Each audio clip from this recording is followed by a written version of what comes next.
I never imagined that a single question could shake the foundation of my entire marriage.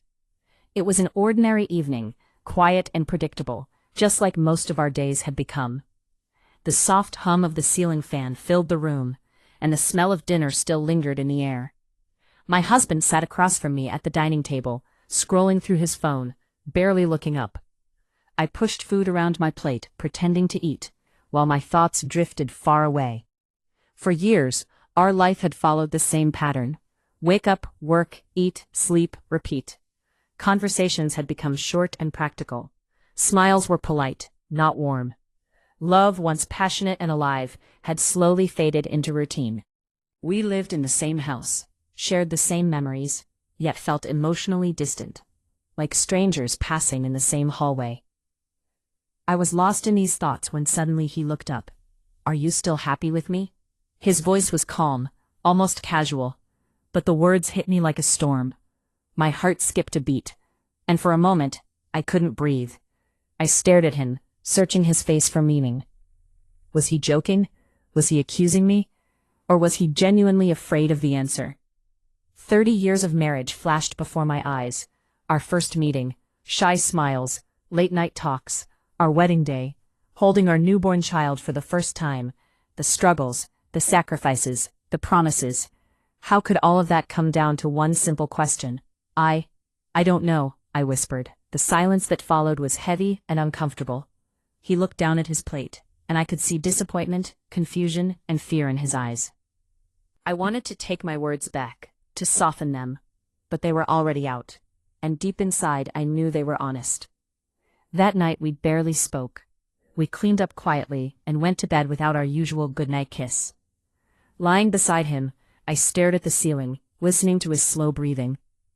My mind raced with thoughts I had tried to ignore for years. Was I happy? I had a home, a family, stability. But something was missing. I felt lonely even when I wasn't alone. I missed feeling special. I missed deep conversations, gentle touches, and emotional closeness. I missed being truly seen. Tears slipped silently down my cheeks. I turned slightly, watching him sleep, and wondered when we had stopped trying. When had love turned into responsibility? When had we stopped choosing each other? In that quiet darkness, I realized something terrifying. That one simple question had opened a door I could no longer close. And whatever waited behind it was about to change our lives forever. The next morning, I woke up with a heavy feeling in my chest. The sunlight streamed through the curtains, but it brought no warmth to my heart. My husband lay beside me, facing the other way. For a moment, I wondered if he was awake, thinking about the same question that had haunted me all night. "Are you still happy with me?" The words echoed in my mind as I went through my day. I tried to focus on my chores, but my hands trembled, and my thoughts drifted again and again to our conversation. I realized I could no longer pretend that everything was fine. The truth had been buried inside me for too long, and now it demanded to be heard. That evening, I asked him to sit with me in the living room. My heart pounded as I spoke. "We need to talk," I said softly. He looked nervous, but he nodded. For a few moments, neither of us spoke. The silence felt unbearable. Finally, I took a deep breath. "When you asked me if I was happy, I couldn't answer because I'm confused. I'm not unhappy, but I'm not truly happy either." His face tightened, and I could see the pain in his eyes. "I feel lonely," I continued. "Not alone, just lonely. I miss feeling close to you. I miss being important to you. I miss us." He lowered his gaze. "I thought working hard for our family was enough," he whispered. "I know you tried," I said gently, "but love needs more than effort. It needs presence. It needs time. It needs care." Tears welled in my eyes as years of bottled emotions poured out. I told him about the nights I cried silently, afraid of disturbing him. The times I wanted to share my worries and dreams but stopped because he always seemed too tired or distracted. I told him how invisible I felt, even when he sat right beside me. "I didn't know you felt this way," he said, his voice breaking. "I tried to show you," I replied softly, But after a while, I got tired of trying. The room filled with silence once again, but this time, it was heavy with truth. He reached for my hand, hesitating as if unsure whether he still had the right. "I never meant to hurt you," he said.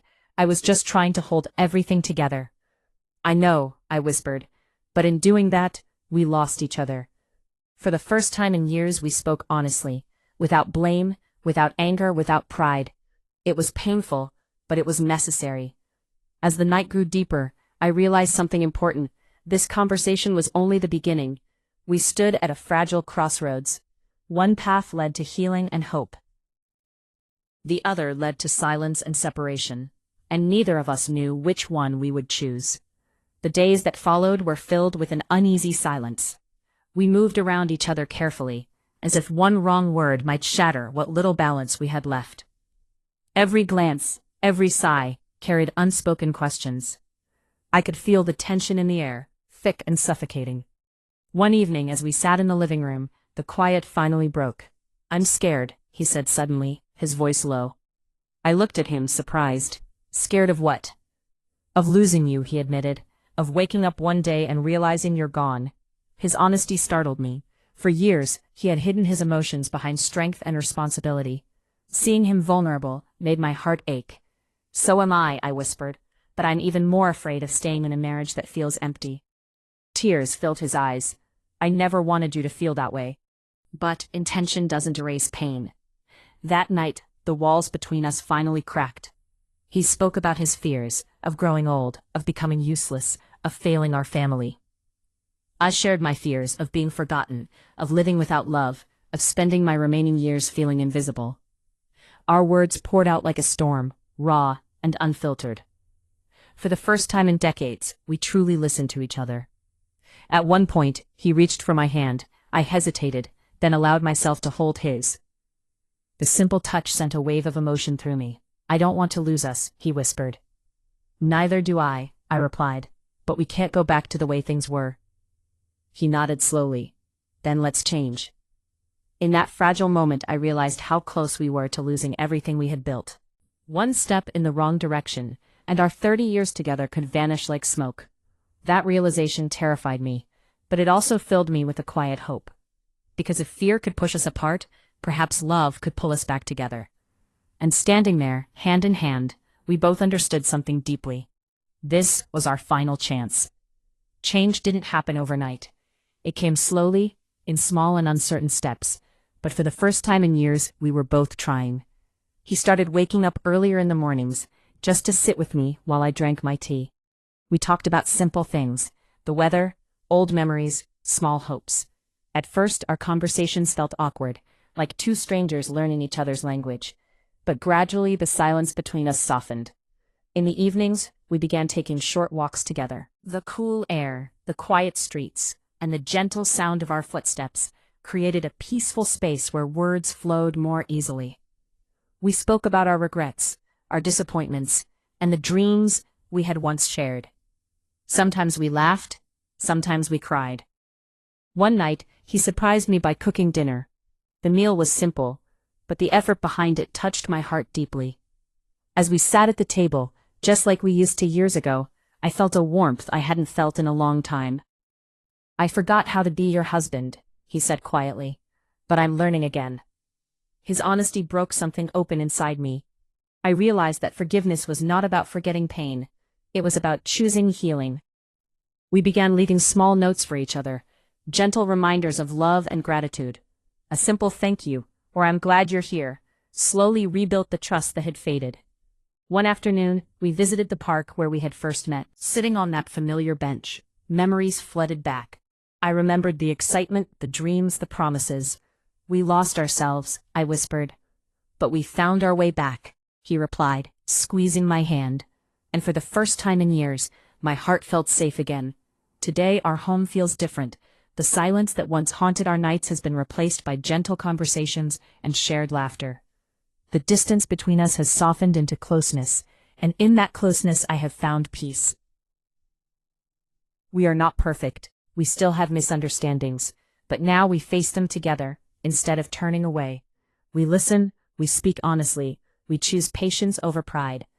One quiet evening, as we sat watching the sunset, he turned to me and said, "Thank you for not giving up on us." "Thank you for finally seeing me," I whispered. That moment reminded me how fragile love can be, and how powerful it becomes when nurtured with care. We began creating new memories. Small trips, simple dinners, long walks under the evening sky.